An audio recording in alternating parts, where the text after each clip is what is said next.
শুরু করছি আজকের গল্প সমরেশ বসুর লেখা মহিষমর্দিনী উদ্ধার। গোগলের বাবার এক বন্ধুর নাম বিধান চক্রবর্তী। গোগল তাকে বিধান কাকা বলে ডাকে। বয়স তার বাবার থেকে সামান্য কম হতে পারে, অন্তত দেখলে তাই মনে হয়। তিনি মাঝে মাঝেই সন্ধ্যের পরে গোগলদের বাড়ি আসেন। মোটেই আস্তে কথা বলতে পারেন না, মজার মজার গল্প বলতে তার জুড়ি নেই। তিনি এলেই বাড়িতে যেন হইচই লেগে যায়। এসেই ছেলে মানুষের মতো মায়ের কাছে এটা খাবো সেটা খাবো করে বায়না শুরু করে দেন। মাও বিধান কাকাকে খাইয়ে খুব খুশি। অথচ বিধান কাকা নিজে নানা রকম খাবারের প্যাকেট নিয়ে আসেন, তার মধ্যে গোগলের জন্য বিশেষ করে সব থেকে সেরা চকলেট।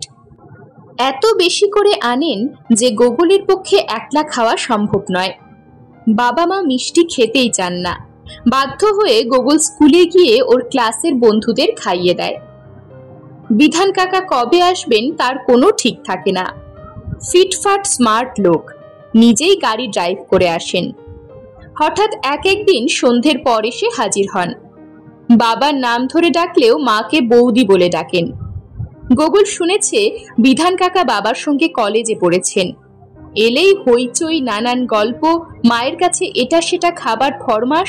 তারপরেই তার এক কথা, সমীর, আমাদের বাড়ি বৌদি আর গোগলকে নিয়ে এই সপ্তাহের শেষেই চল। গোগলের সঙ্গেও বিধান কাকার খুব ভাব। গোগলের খেলার দিকে ঝোঁক বেশি। আজকাল ওর ঘরে অনেক খেলোয়াড়দের ছবি ছাড়াও ব্রুস লির একটা বড় ছবিও টাঙানো হয়েছে। বাবার সঙ্গে গিয়ে ময়দানের একটা শিবিরে ক্যারাটে শেখানো দেখে এসেছে। বিধান কাকা গোগলকে ডেকে ক্যারাটে শুরু করে দেন। না জানলেও তিনি এমন অদ্ভুত সব ভঙ্গি করেন যেন সত্যি একজন দারুণ ক্যারাটেক। গোগলও তার সঙ্গে হাত পা চালায়, আর বিধান কাকা গলা থেকে নানা শব্দ করে আর লম্ফঝম্প করেন। দেখে গোগলের হাসি পায়, আর বাবা মা তো হেসেই বাঁচেন না। বাবা বলেন, বিধান, তুই দেখতে বড় হয়েছিস, নিজের চেষ্টায় বেশ বড় লোকও হয়েছিস, কিন্তু এখনো একেবারে ছেলে মানুষ রয়ে গেছিস। বিধান কাকা বলেন, তোমাদের মতো গোমরা মুখ এক্সিকিউটিভ হয়ে আমার দরকার নেই। সারাদিন কেবল অফিসের চিন্তা আর তাবর তাবর সাহেব শুভর সঙ্গে মিটিং করা, মেজাজ খারাপ করা, ওসবের থেকেই এই আমার বেশ ভালো। ধরে নাও আমি গোগলেরই বন্ধু, তবে গোগলের মতো গোয়েন্দাগিরি আমাকে শিখে নিতে হবে। গোগল লজ্জা পায়, হেসে বলে, আমি মোটেই গোয়েন্দা নই বিধান কাকা। এক এক ঘটনা ঘটে যায়, আমি কেমন করে যেন জড়িয়ে যাই। আমি গোয়েন্দাগিরি করব বলে কিছু করিনি। বিধান কাকা গোগলকে আদর করে বলেন, তাতেই যা কাণ্ড করো, খবরের কাগজে পর্যন্ত তোমার কীর্তি কাহিনী বেরিয়ে পড়ে। তোমার কথা ভেবেই আমি ভয়ে মরে যাই। কিন্তু যে কোনো কথা বলাই হোক, ঘুরে ফিরে বিধান কাকার একটাই কথা, তিনি গোগলদের নিয়ে তাদের দেশের বাড়ি যাবেন। এমন কিছু দূরেও নয়, দক্ষিণ 24 পরগনার এক গ্রাম। গাড়ি নিয়ে গেলে সেখানে 1 ঘন্টার মধ্যেই পৌঁছে যাওয়া যায়। বিধান কাকা প্রত্যেক উইকে এই গ্রামের বাড়ি যান। বলেন, কলকাতায় কি থাকা যায় নাকি? নেহাত কাজের জন্য থাকতে হয়। এরকম বলতে বলতে এক শুক্রবারের সন্ধ্যায় এসে বিধান কাকা বলতে গেলে জোর করেই বাবা মা আর গোগলকে নিয়ে গেল। বাবা মায়ের কোনো আপত্তি মানলেন না। বাবাকে বললেন, গোগলের শনি রবি ছুটি, তোমাকে শনিবারটা ছুটি নিতে হবে। সেটা কাল আমাদের দেশের বাড়ির টেলিফোনে জানিয়ে দিলেই হবে। বলে নিজেই ঘরের মধ্যে ঢুকে সকলের জামা কাপড় টানাটানি করতে লাগলেন। মা বললেন, আচ্ছা বিধান ঠাকুরপো, আপনি একটু ঠান্ডা হয়ে বসুন, জামা কাপড় আমি গুছিয়ে নিচ্ছি। বিধান কাকার তারায় 1 ঘন্টার মধ্যে বাবা মা সব গুছিয়ে নিয়ে বেরিয়ে পড়লেন। বিধান কাকা সবাইকে গাড়িতে তুলে শাঁ শাঁ গাড়ি চালিয়ে দিলেন। বাবা বললেন, সত্যি বিধান, তুই একটা পাগল। গাড়ি তখন যাদবপুর ছাড়িয়ে গড়িয়ার দিকে চলেছে। বিধান কাকা তার পাশে নিয়েছেন গোগলকে, বাবা মা পিছনে। বিধান কাকা বললেন, পাগলামি না করলে তোমাদের নিয়ে আসা হতো না। অন্ধকার নেমে এসেছিল, রাস্তার দুপাশে কিছুই দেখা যাচ্ছে না। গোগল খালি বুঝতে পারছে মাঠ, গাছপালা দুদিকে, মাঝে মাঝে বাজার, সিনেমা, দোকানপাট আর লোকের ভিড় চোখে পড়ছে। ইলেকট্রিকের আলো রয়েছে। গোগল আগেই শুনেছে বিধান কাকাদের বাড়ি গ্রামে হলেও সেখানে ইলেকট্রিক আছে। 40 মিনিটের মধ্যেই গাড়ি পৌঁছে গেল বিধান কাকাদের বাড়ি। ডান দিকের একটা খোলা গেট দিয়ে গাড়ি ঢুকলো বিরাট একটা সবুজ ঘাসে ছাওয়া চত্বরে। গেটের সামনেই দুদিকে দুটো পাম গাছ। চত্বরের ডাইনে বায়ে বড় বড় দুটো শেডে ঢাকা আলো জ্বলছে। সামনেই দোতলা বাড়ি, ওপরে নিচে আলো জ্বলছে। ডান দিকে বেড়া ঘেরা বাগান, বাঁ দিকে বাড়িটা যেন এগিয়ে এসেছে সামনের দিকে, কিন্তু সেটা একতলা। একতলার সামনে মাথায় ছাদ দেওয়া বড় থামে ঘেরা আর একটা ঘর, সেখানেও আলো জ্বলছে। কিছু লোকজন, ছোট ছেলে মেয়ে রয়েছে সেখানে। একজন ঢাকির ঢাক বাজাচ্ছে, আর বড় বাড়ির গায়ে লাগানো একতলার ঘরের মধ্যে বাজছে কাঁসর ঘণ্টা। বিধান কাকা গাড়ি থেকে নেমে ডাকলেন, বেরিয়ে এসো গোগল, সবাই বেরিয়ে এসো, জামা কাপড়ের ব্যাগটা কেউ এসে ভেতরে নিয়ে যাবে। বাবা মা গাড়ি থেকে বেরিয়ে এলেন। গোগল বাঁ দিকে দেখিয়ে জিজ্ঞেস করলো, বিধান কাকা, ওখানে কি হচ্ছে? বিধান কাকা বললেন, মহিষমর্দিনীর পূজা হচ্ছে, রোজই হয়, এখন আরতি হচ্ছে। সামনে থামওয়ালা যে ঘরটা দেখছো, ওটা নাট মন্দির। নাট মন্দিরের ওপর মহিষমর্দিনীর মন্দির। গোগল বলল, আমি একটু দেখে আসবো? বিধান কাকা বললেন, হ্যাঁ চলে যাও, তবে জুতো খুলে যেও, নইলে ওখানে ঢুকতে দেবে না। আর ওখান থেকে অন্য কোথাও যেও না, আমি বাবা মাকে ভেতরে পুরে দিয়েই তোমার কাছে চলে আসছি। জুতোর জন্য গোগলের ভাবনা ছিল না, ওর পায়ে স্যান্ডেল ছিল। নাট মন্দিরের সামনে গিয়ে স্যান্ডেল খুলে রেখে ও নাট মন্দিরের মধ্যে ঢুকে গেল। কিছু ছোট ছোট ছেলে মেয়ে ঢাকের তালে তালে নাচছে। নাট মন্দিরের সামনে সিঁড়ি, ওপরে উঠলে মন্দির। মন্দিরের দরজার সামনে কয়েকজন মহিলা পুরুষ বসে আছেন, আর একজন ভেতরে দাঁড়িয়ে বাঁ হাতে ঘণ্টা বাজাচ্ছেন, ডান হাতে পঞ্চপ্রদীপ নিয়ে আরতি করছেন। গোগল সিঁড়ি দিয়ে মন্দিরের রকে উঠল। যারা সামনে বসেছিলেন তারা অচেনা গোগলের দিকে তাকালেন। গোগল দেখল মন্দিরের বাইরে মাথার উপরে ঘণ্টা, তার সঙ্গে লম্বা দড়ি বাঁধা। সেই দড়ি ধরে একজন টানছে আর ঘণ্টা বাজাচ্ছে। ভেতরেও একজন কাঁসর বাজাচ্ছে। যিনি আরতি করছিলেন তার আড়ালে ঢাকা পড়ে গেছে মহিষমর্দিনীর মূর্তি। গোগল দেখতে পাচ্ছে না। ও সরে এসে দেখল রকটা বেশ লম্বা, সেদিকেও বড় বড় থাম দেখা যাচ্ছে। গোগল সেদিকে এগিয়ে গেল, দেখল সামনে কয়েকটা বড় থাম, ভেতরে বিরাট একটা বড় ঘর। একটি মাত্র টিমটিমে আলো জ্বলছে, আর কিছুই নেই। কেবল কোথা থেকে এই সময়েও পায়রা ডেকে উঠছে। এই সময় বিধান কাকা গোগলের সামনে এগিয়ে এলেন, বললেন, তুমি এখানে কি করছো গোগল? পুজো তো হচ্ছে ওদিকের মন্দিরে। গোগল বলল, মহিষমর্দিনীর মূর্তিটা দেখতে পাইনি, আরতি হয়ে গেলে দেখব। এ ঘরটা কিসের? বিধান কাকা বললেন, এটা হলো ঠাকুর দালান। দুর্গাপুজোর সময় এখানে পুজো হয়, তখন মন্দিরের মহিষমর্দিনীর মূর্তি এখানে আনা হয়, কিন্তু মাটির বড় মূর্তিও তৈরি হয়। এবার পুজোর সময় তোমাকে নিয়ে আসবো, তখন দেখবে। চলো ওদিকে যাই। বিধান কাকা হাত ধরে গোগলকে মন্দিরের সামনে নিয়ে গেলেন। আরতি শেষ হয়েছে। যিনি আরতি করছিলেন তিনি পঞ্চপ্রদীপটা সকলের সামনে ধরছিলেন। সবাই প্রদীপের শিখার কাছে হাত বাড়িয়ে নিজেদের বুকে মাথায় ঠেকাচ্ছিল। বিধান কাকাও তাই করলেন, আর গোগলের মাথায় বুকে প্রদীপের তাপ ছুঁয়ে দিলেন। গোগল তখন মহিষমর্দিনীর মূর্তি দেখতেই ব্যস্ত। ঠিক দুর্গা প্রতিমার মতোই দশভুজা। একটি সিংহাসনের ওপরে মূর্তিটা রয়েছে। লাল পাড় শাড়ি, লাল জামা, গলায় চওড়া চন্দ্রহার, মাথায় সুন্দর মুকুট। দুটো চোখই ঝকঝক করছে, কপালের চোখটিও উজ্জ্বল। বিধান কাকা বললেন, দেবীর দুটো চোখ হীরের, কপালের চোখটি পান্নার, মাথার মুকুট, গলার হার সবই সোনা আর হিরে দিয়ে গড়া, আর মূর্তি হচ্ছে অষ্টধাতুর। গোগল জিজ্ঞেস করলো, অষ্টধাতু কি? বিধান কাকা বলল, অষ্টধাতু কি আজকালকার ছেলেরা অনেকেই জানে না, তোমার জেনে রাখা উচিত। ধাতু মানে মেটাল, জানোই তো। এই অষ্টধাতু হলো সোনা, রূপা, পেতল, কাঁসা, তামা, লোহা, রাং আর সীসা। গোগলের কৌতূহল সিংহ আর অসুর নিয়ে।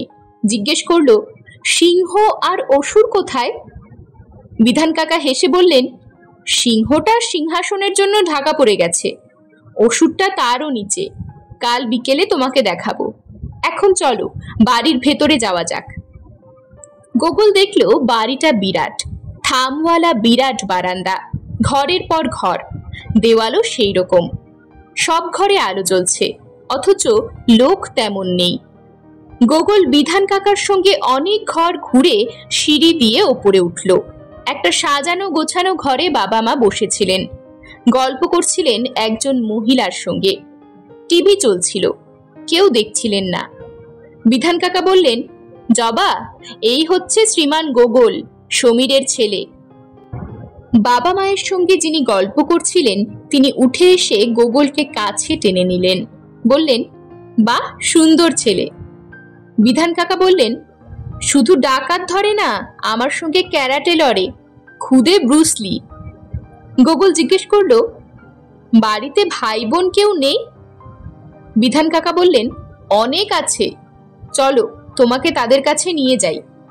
গোগল বিধান কাকার সঙ্গে অন্য আরেকটা ঘরে গেল। সেখানে 4-5 জন ছেলে মেয়ে ছিল, যারা গোগলেরই বয়সী। বিধান কাকা সকলের সঙ্গে গোগলের পরিচয় করিয়ে দিলেন। 2 জন বিধান কাকার ছেলে আর মেয়ে, লোটন আর রুমি। তার দাদার 3 ছেলে মেয়ে, তোতা, অপু আর ঝুমকি। গোগল তাদের সঙ্গে জমে গেল। পরের দিন শনিবার। গোগলের ঘুমটা ভেঙে গেল নানা রকম শব্দে। ও চোখ খুলেই শব্দগুলো শুনল। শব্দগুলো নানা রকম পাখির ডাক, দোয়েল, শ্যামা, বুলবুলি। একসঙ্গে এত পাখির ডাক আর কখনো শোনেনিও। ও চোখ মেলে তাকালো, খোলা জানলা চোখে পড়ল। দেখলো তখনও ভালো করে দিনের আলো ফোটেনি। জানলা দিয়ে কয়েকটা গাছ দেখা যাচ্ছে। পাশে তাকিয়ে দেখলো মা ঘুমোচ্ছেন, অন্যদিকে আর একটা ছোট খাটে বাবা ঘুমোচ্ছেন। গোগল শুয়ে থাকতে পারল না, আস্তে আস্তে উঠে পড়ল। মাথার উপর পাখা ঘুরছে, ওর গায়ে একটা জামা। যেদিকে জানলা তার পাশেই রয়েছে একটা দরজা, দরজাটা ভেতর থেকে বন্ধ। গোগল জানলা দিয়ে দেখলো ঘরের লাগোয়া খোলা ছাদ। ওর ভেতরে থাকতে ইচ্ছে করলো না। শব্দ না করে দরজার ভারী হুড়কোটা খুলে বাইরের ছাদে এলো। চারিদিকে গাছপালা, পাখির ডাক, আর বাতাসটা খুব ভালো লাগছে। গোটা বাড়িটা একেবারে নিঝুম, কেউ এখনো জাগেনি। গোগল খোলা ছাদের উপর দিয়ে হাঁটতে হাঁটতে উত্তর দিকে এগিয়ে গেল। ছাদটার 3 দিকেই আলসে। উত্তরের আলসের কাছে গিয়ে ওর চোখ পড়ল বাড়ির গায়ের সঙ্গে লাগানো মন্দিরে। তার মানে এটাই মহিষমর্দিনীর মন্দির। মন্দিরের চূড়োটা দোতলার ছাদের কাছাকাছি উঠেছে, আর এই ছাদটা 1 তলার উপরে। গোগল পূব দিকে যাবার জন্য পা বাড়াতেই নিচে একটা শব্দ শুনতে পেল। দাঁড়িয়ে আলসের উপর ঝুঁকে নিচে তাকালো। তাকিয়ে অবাক হয়ে গেল। দেখলো একটা খালি গা লোক মন্দিরের পেছন দরজা দিয়ে বেরিয়ে এলো। তার 2 হাতে কাপড় জড়ানো কি একটা রয়েছে। লোকটা আশেপাশে দেখে গোয়ালের পাশ দিয়ে ছুটল। কি ব্যাপার? লোকটার তাকানোটা মোটেই ভালো নয়। তার চেয়েও অবাক কাণ্ড, মন্দিরের পেছনের দরজাটা বন্ধ হয়ে গেল। লোকটা গোয়াল পেরিয়ে ছোট বাগানের পাঁচিলের গায়ে একটা ছোট খোলা দরজা দিয়ে বেরিয়ে গেল। কি ঘটতে পারে?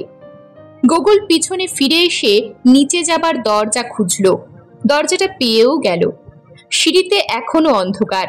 নিচে নেমে ও দেখলো একটা লম্বা দালান, সেখানেও এখনো প্রায় অন্ধকার। উত্তরের একটা জানলা খোলা, সেই জানলা দিয়ে গোয়াল ঘর, ছোট বাগান আর পাঁচিলের গায়ে ছোট খোলা দরজাটা চোখে পড়ল। জানলার পাশে একটা দরজা ভেতর থেকে বন্ধ। গোগলের কৌতূহলটা বরাবরই বেশি। লোকটা মন্দিরের পেছনের দরজা দিয়ে কি নিয়ে বেরোলো? ওরকম চোরের মতো তাকাচ্ছিল কেন? দরজাটা বন্ধই বা হয়ে গেল কি করে? নিশ্চয়ই তাহলে মন্দিরের মধ্যে কেউ রয়েছে, কিন্তু লোকটা কি নিয়ে গেল সেটাই আগে জানবার ইচ্ছে হলো। কথাটা মনে হতেই গোগল দরজা খুলে ফেলল। রক থেকে লাফিয়ে পড়ে দৌড়ে ছোট দরজা দিয়ে বাইরে এলো। এদিক ওদিক তাকাতেই চোখে পড়ল লোকটা উত্তর দিকে পোড়ো জমির ওপর দিয়ে ছুটছে। এগিয়ে গেছে অনেক দূর। গোগল ছোটবার আগেই লোকটা বেঁকে গেল ডান দিকে, হারিয়ে গেল গাছপালার আড়ালে। কাছে পিঠে একটা লোকও নেই। গোগল জোর দৌড় লাগালো। লোকটা যেখান থেকে ডান দিকে মোড় বেঁকেছিল সেখানে থমকে দাঁড়ালো। দেখলো চারপাশে ঘন জঙ্গল, বড় বড় গাছ আর বিরাট উঁচু একটা ঢিবি। লোকটা কোন দিকে যেতে পারে? ঢিবিটার আড়ালে চলে গেছে। ঢিবিটা একটা যেন বিরাট লম্বা আর চওড়া দেয়ালের মতো দাঁড়িয়ে আছে। গোগল আশেপাশে দেখে ঢিবিটার ওপর উঠতে গেল। গড়ানো ঢিবি, সহজে ওঠা যায় না, হড়কে যায়।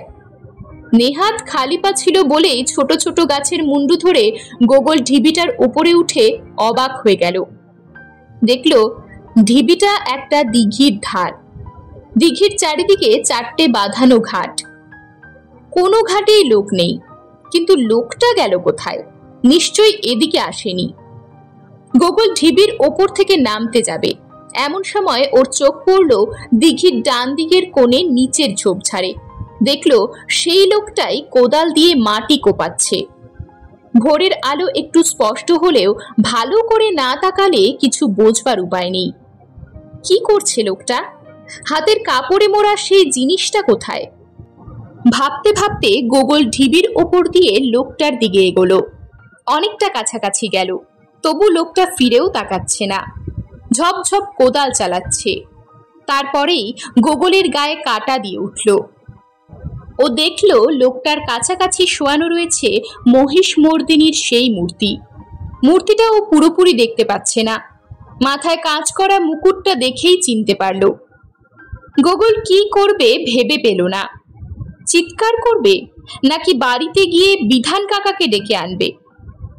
কিন্তু কিছুই করতে হলো না। গোগল টেরই পায়নি ওর পেছনে পা টিপে টিপে এসে দাঁড়িয়েছে একটা লোক। হাতে তার একটা গামছা। সে ঝপ করে গামছা দিয়ে আগেই গোগলের মুখটা বেঁধে ফেলল। গোগল পেছন ফিরে দেখার চেষ্টা করলো, পারল না। লোকটার গায়ে বেশ শক্তি, এত জোরে মুখ বেঁধেছে যে গোগল একটা শব্দও করতে পারছে না। তারপরেই লোকটা বাঁ হাতে গোগলকে বুকের কাছে চেপে ধরে কোমরের কাছ থেকে বের করলো গরু বাঁধার দড়ি। সেই দড়ি দিয়ে গোগলের দু হাত পিছমোড়া করে বেঁধে ফেলেই গোগলকে কাঁধে ফেলে ঢিবির উল্টো দিকে ঢালুতে নেমে দৌড় দিল। গোগল জোরে জোরে পা ছুটতে লাগলো, কিন্তু তাতে কোনো ফলই হলো না। কয়েক মিনিটের মধ্যেই লোকটা একটা জঙ্গলের মধ্যে ঢুকলো। জঙ্গলের মধ্যে এখনো তেমন আলো ঢোকেনি, গায়ে মুখে মাকড়সার জাল লাগছে। লোকটা এসে দাঁড়ালো একটা ঘরের কাছে। মাটির দেওয়াল, মাথায় টালি, দরজায় শিকল টানা। লোকটা এক হাতে শিকল খুলেই গোগলকে নিয়ে ঘরের মধ্যে ঢুকলো, আর ওকে শুইয়ে দিল কাঁচা মাটির মেঝের ওপর। ঘরটা রীতিমতো অন্ধকার, তবু গোগল লোকটার মুখের দিকে তাকালো। আশ্চর্য, মনে হলো এ লোকটাই গতকাল মহিষমর্দিনীর মন্দিরের দড়ি টেনে ঘন্টা বাজাচ্ছিল। এই প্রথম লোকটা কথা বলল। কলকাতার ছেলে, বেশি চালাকি শিখেছ না? থাকো এখন এখানে, আবার ঘোর দুপুরে এসে তোমাকে ওই দিঘির জলে ডুবিয়ে শেষ করে দেব। বলে গোগলের হাত আর মুখের বাঁধন ভালো করে দেখে ঘরের একদিকে চলে গেল। সেখান থেকে কি যেন একটা নিল। দরজার কাছে যখন গেল, দেখা গেল লোকটার হাতে তালা চাবি। দরজাটা টেনে বন্ধ করে শিকল লাগিয়ে তালা বন্ধ করলো। তারপর আর কোনো শব্দ পাওয়া গেল না। গোগল খানিকক্ষণ কিছু ভাবতেই পারল না।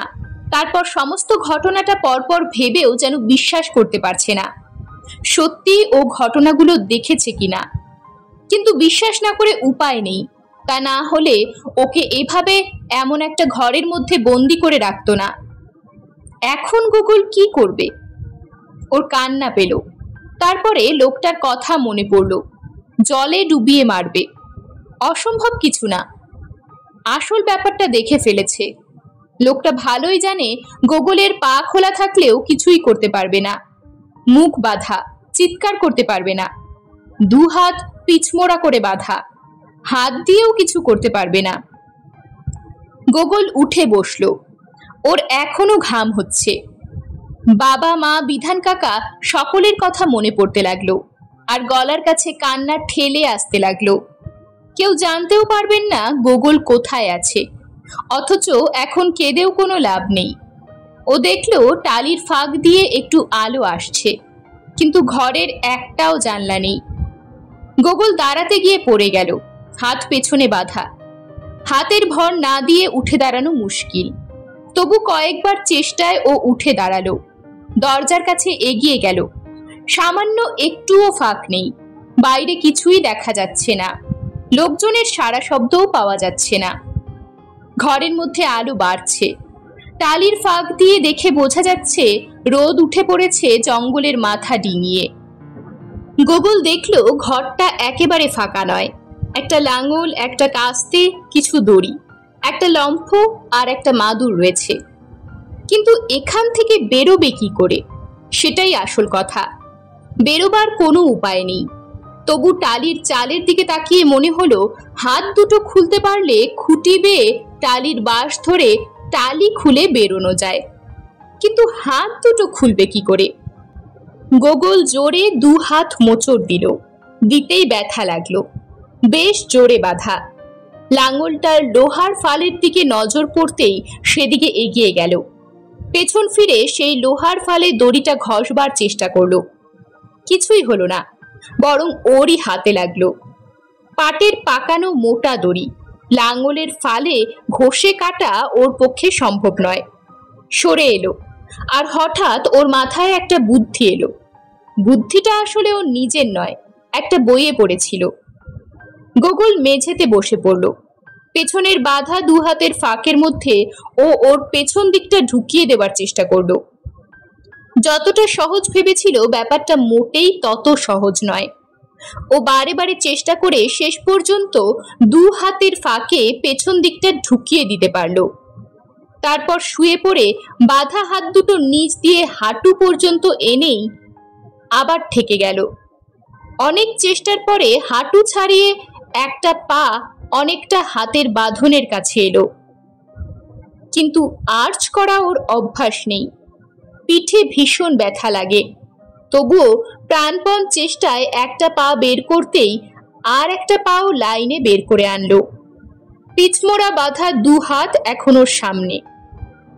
এবার খুলবে কি করে গোগল তা জানে। এবার ও এগিয়ে গেল কাস্তেটার কাছে, পা দিয়ে সেটাকে বটির মতো চেপে ধরে দড়ি কাটতে লাগলো। কয়েক মিনিটের চেষ্টায় দড়ি কেটে গেল। গোগল এখন দরদর করে ঘামছে, গায়ের জামাটা ভিজে সপ করছে। করুক, ওর এখন তা দেখবার সময় নেই। মুখে বাঁধা গামছাটা খুলতে বিশেষ কষ্ট হলো না। তারপরে ও প্রথমেই দরজার উপর দুমদুম করে পেটাতে লাগলো। কয়েকবার পিটিয়েই থেমে গেল। বুঝলো কাজটা বোকামি হচ্ছে। টের পেলে সেই লোকটাই আবার এসে পড়বে, ধরা পড়লে আর রক্ষে নেই। ও একবার খুঁটির দিকে দেখে নিল। মাটির দেওয়ালের উপরে আড়াআড়ি একটা বাঁশ রয়েছে। ওটার উপর উঠে দাঁড়াতে পারলে টালিতে হাত পেয়ে যাবে। দু একটা টালি খুলতে পারলেই বেরিয়ে পড়তে পারবে। গোগল আর দেরি করলো না, যেমন ভাবা তেমনই কাজ। ও খুঁটি বেয়ে টালির মাথার বাঁশ ধরলো, সেখান থেকে পা ঝুলিয়ে দিল আড়াআড়ি বাঁশের ওপর। কোনো রকমে পা ঠেকিয়ে টালির গায়ে হাতের চাপ দিল, কিন্তু সহজে খুলল না। যেদিকেই সরাতে যায় টালি যেন সহজে নড়তেই চায় না। তখন হাত দিয়ে জোরে ঘুষি মারতেই একটা টালি একটুখানি উঠে পড়ে গেল। কোনো রকমে সেটাকে ঠেলে সরাতেই গোগলের গায়ে রোদ লাগলো। পাশের টালিটা ঠেলতে সহজেই সরে গেল। কোনো রকমে মাথাটা বের করে বাইরেটা একবার দেখলো। চারপাশে গাছ, রোদ গাছের মাথায়। এবারও দু হাত বের করে টালি ধরে বাঁশের থেকে জোরে লাফ দিয়ে পা তুলল। টালিতে ঠং ঠং শব্দ হলো, কিন্তু ও টালির চালে উঠে পড়ল। গোগল জানে দরজাটা কোন দিকে, সেদিকে একবার দেখল। দেখেই ওর বুকের মধ্যে ধড়াস করে উঠল। দেখল সেই লোকটা ঘরের দিকে আসছে, জঙ্গলের ভেতর দিয়ে। কিন্তু লোকটার নজর দরজার দিকে। বেশ নিশ্চিন্ত হয়ে সে এগিয়ে আসছে। গোগল টালির উপর শুয়ে পড়ল। লোকটা এগিয়ে এসে যখন তালা খুলছে, শব্দ পেয়েই গোগল টালির চালের পেছনে গিয়ে সামনের একটা গাছের ডাল ধরে ঝুলে পড়ল। কিন্তু গাছ বেয়ে নামার সময় আর নেই। ও দরজার পাল্লার জোর শব্দ শুনতে পেল। পেয়েই নিচে লাফিয়ে পড়ে ছুটতে আরম্ভ করলো। কোন দিকে ছুটছে কিছুই জানে না, কেবল শুনতে পেল পেছনে কার পায়ের শব্দ এগিয়ে আসছে। গোগলের দম ফুরিয়ে আসছে, তবু প্রাণপণে দৌড়তে লাগলো। আর হঠাৎ ওর সামনে এসে পড়লো একটা সাইকেল। সাইকেল চালক আর ও দুজনেই লুটিয়ে পড়লো। গোগল চিৎকার করে উঠল, ডাকাত ডাকাত!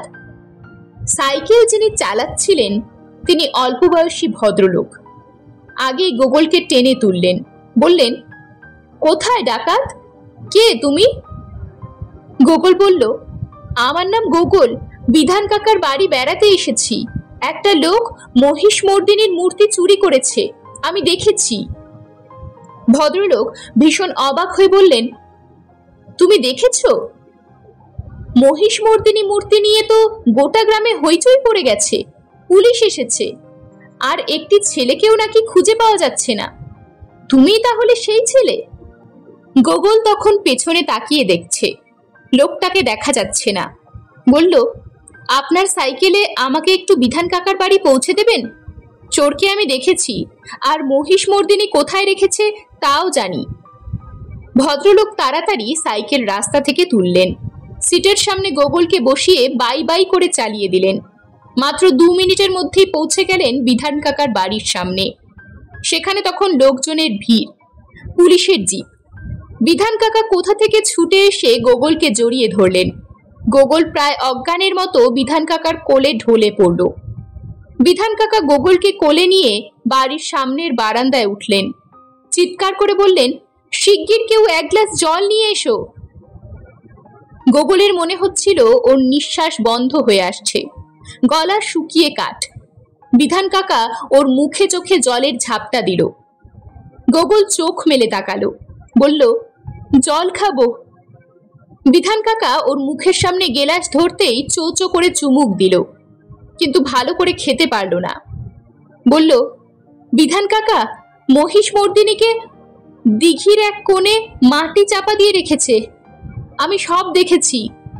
যে লোকটা আরতির সময় ঘন্টা বাজায় সে আমাকে দিঘির ধার থেকে ধরে নিয়ে জঙ্গলের মধ্যে একটা ঘরে আটকে রেখেছিল। আমি। একজন বলে উঠলেন, তুমি আর কথা বলো না গোগল, সবই বুঝেছি, আমরা যাচ্ছি। পুলিশ আর লোকজন সব ছুটে বেরিয়ে গেল। বিধান কাকার কোলে বসে গোগল দেখল মা আর কাকিমা সামনে দাঁড়িয়ে, দুজনেই কাঁদছেন। বাবা ওর দিকে উদ্বেগে তাকিয়ে আছেন। বিধান কাকা বললেন, সব কথা পরে শুনবো গোগল, তুমি এখন ভালো আছো তো? হ্যাঁ। বেশ, আগে কিছু খেয়ে নেবে চলো। বিধান কাকা গোগলকে কোলে নিয়েই বাড়ির ভেতরে গেলেন। 1 ঘন্টা পরেই মহিষ মর্দিনীর মূর্তি বাড়িতে নিয়ে আসা হলো। মূর্তির দামি গহনা কিছুই খোয়া যায়নি। চোরেরা সময় পায়নি, ভেবেছিল ধীরে সুস্থে সব কাজ করবে, কিন্তু গোগল তাদের সঙ্গে বাদ সাধল। বিধান কাকার বাড়ির সামনে সবাই তখন গোগলকে দেখতে চাইছে। সবাই জেনে গেছে গোগলের জন্যই চোর ধরা পড়েছে। গোগলও জানলো স্বয়ং পুরোহিত নাকি চোরদের সাহায্য করেছে। বিধান কাকা তো গোগলকে মাথায় নিয়ে নাচতে আরম্ভ করলেন, বললেন, আমাদের 7 পুরুষের দেবীকে গোগল পাইয়ে দিয়েছে।